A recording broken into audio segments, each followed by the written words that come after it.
Au Bénin, depuis 2016, la morale a quitté la scène politique. On peut être criminel, on peut avoir des dizaines de dossiers de crimes économiques devant la justice et pourtant être porté à la tête du pays ou occuper les plus hautes fonctions politiques.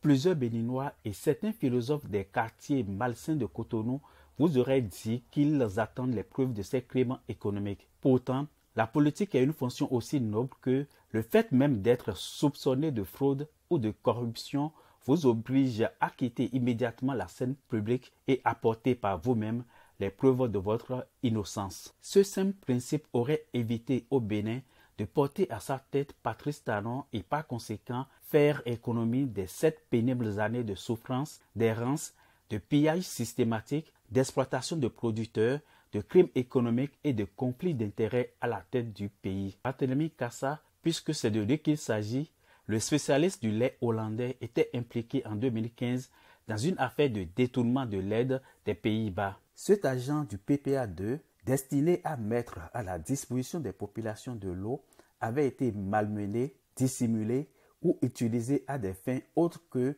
pour lesquelles il était destiné au Bénin. Le cabinet d'expertise avait mis à nu un stratagème bien huilé d'entreprises fictives, de sociétés écrans dont les meneurs étaient entre autres Rémi Kodo, Roch Saré Nieri, beau-frère d'un certain Olivier Bokor, encore lui, et la complicité des hauts cadres du ministère de l'Énergie et de l'Eau avec à sa tête Barthélemy Cassa. Ce détournement a conduit même à une suspension de la coopération entre le Bénin et les Pays-Bas et à la démission du ministre danseur de Tipenti.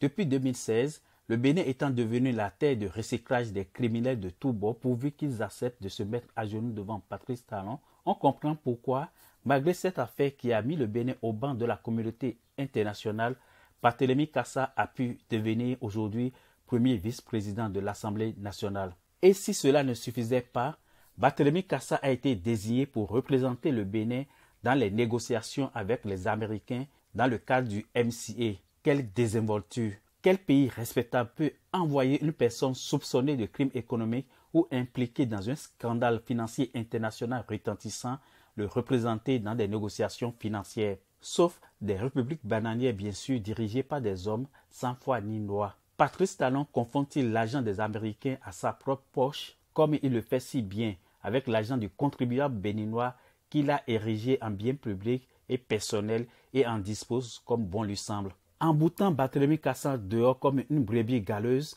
les États-Unis ont voulu envoyer un message au Bénin. La politique et la corruption sont incompatibles.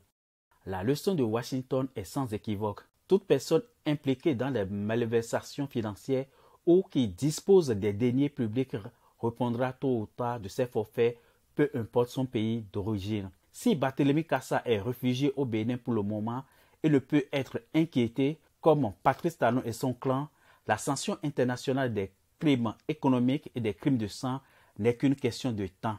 C'était Noyade de Barthélemy Cassa à Washington, une chronique politique de Jules Diosso.